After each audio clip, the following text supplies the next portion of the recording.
and good day, eh? Welcome to the Super Good Camping Podcast. My name is Pamela. I'm Tim. And we are from supergoodcamping.com. We're here because we're on a mission to inspire other people to get outside and enjoy camping adventures as a family as we have. Just a second rant of, of our last couple of episodes.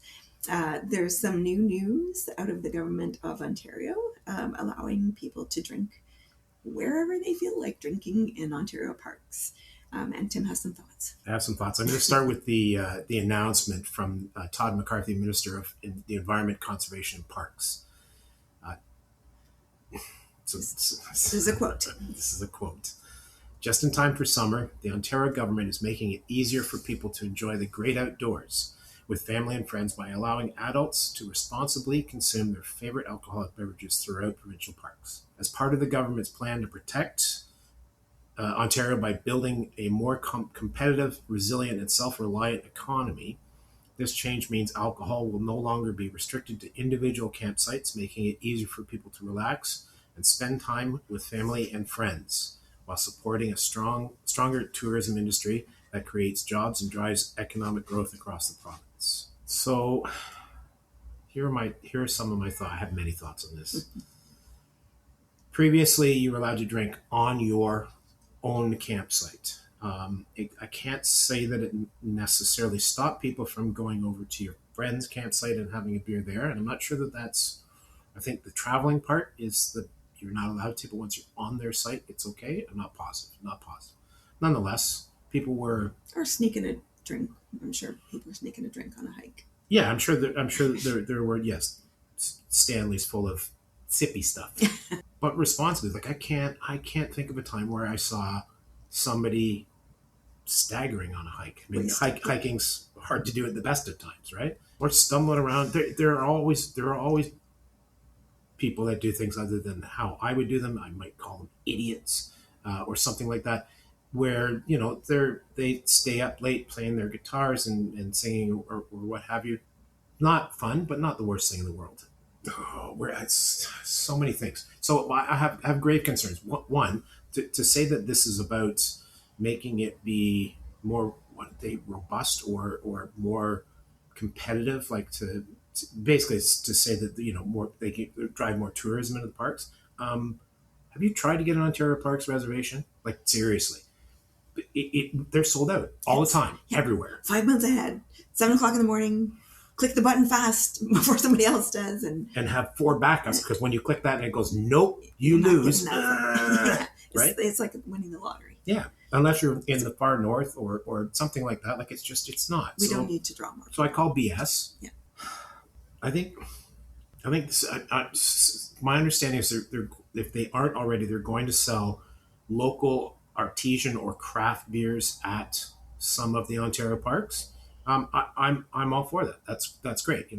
Good. Especially I'm all down with like local period, right? Why do we have to be able to drink everywhere for that? There are places where we're going to run into craziness, day use places where there's literally more day users than there are people in the park camping.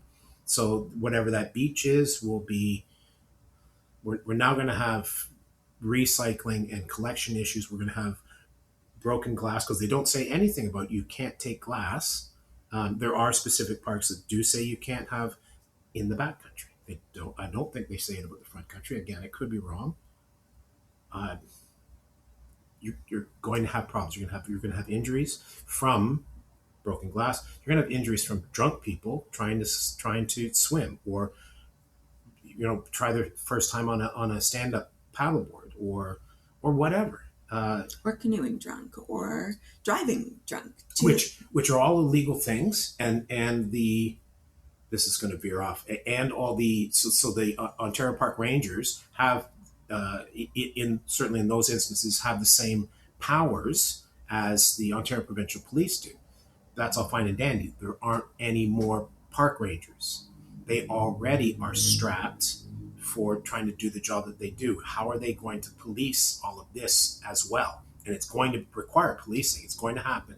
And we're just talking about front country here, because I think backcountry people are still going to be, well, there are places where it will turn into a kegger because they can get it one portage in. just makes me sad because that's not about appreciating nature. It's not about enjoying peace and quiet and animals and stuff. Who's going to set up all the roadblocks? Because there will be more drunk drivers. It's not that they aren't happening now, because they do set up the ride programs and do catch them, but it's going to be more. Uh, Driving on the roads in a provincial park is the same Highway Act plays out as it does out on the road outside of the park. Again, who's going to be policing that? Who's going to be enforcing that? We've got situations where they're closing down kiosks, like ranger stations in. I think they're closing 3 in Algonquin this year. Yeah. So they're yanking funding anyhow. That's less people to be able to patrol things because 3 kiosks mean there's nobody there. Somebody's going to be up cliff diving, had a couple of wobbly pops, shouldn't have had a couple of wobbly pops.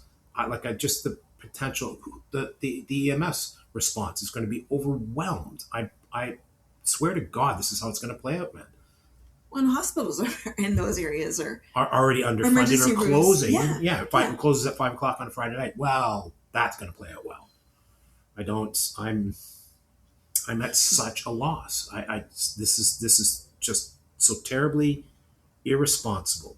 Even on the light side of like more litter or waste diversion or however that plays out too, we will see deaths. I'm positive we will see all kinds of injuries. And yeah, as Pamela points out, that we don't have the resources, especially as you get farther and farther north. We have less and less resources, and they're being chronically underfunded more and more. Which more sounds like you're getting, except you're not. It's literally the opposite. So Algonquin announced they're closing 3 of the busiest park offices to save money. So it's not like we're going to get more officers. They certainly haven't announced more officers. I don't see the good out of this at all. Where's the demand? Like, is there really a demand for this? Like, yes, sitting in around your campfire, having a glass of wine is lovely. But is there a big demand to be able to wander around on the trails while drinking? Certainly not amongst the hardcore people that we know. I don't think any. Not even amongst the softcore people that we know. Like, it's seriously. Yes, I have no issue having a beer and wandering over to Randy's site, right? Like, that's cool.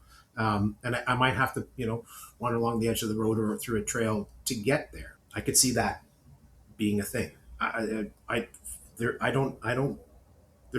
nothing. This is like getting votes or look like we're doing things, and they're in the entirety of their list of reasons is bull. Like, it's just not. Is this maybe attention diversion from something else he's got going on? Oh, we have scandals going on here in Ontario. Doing that. Oh my God, we should do one of those at some point, because it has nothing to do with camping, but it does have to do with destroying nature. There'd be too many bad words. And there would be a lot of bad words. So the editing for that would take me about a week and a half. You know what? Share your thoughts. There must be. I feel like I've got to be missing something. Like, it's just this is just too insane, too crazy, too unnecessary, too, if nothing else. And what a waste of resources that we don't have. Like, share your thoughts. I'd love to hear from you. That's it for us for today. Thank you so much for listening, and thank you so much for your thoughts. Please do leave any comments in the comments, and subscribe, share, follow, do all the things. And if you would like to talk to us, we are at hi@supergoodcamping.com. That's hi@supergoodcamping.com, and we will talk to you again soon. Bye. Bye.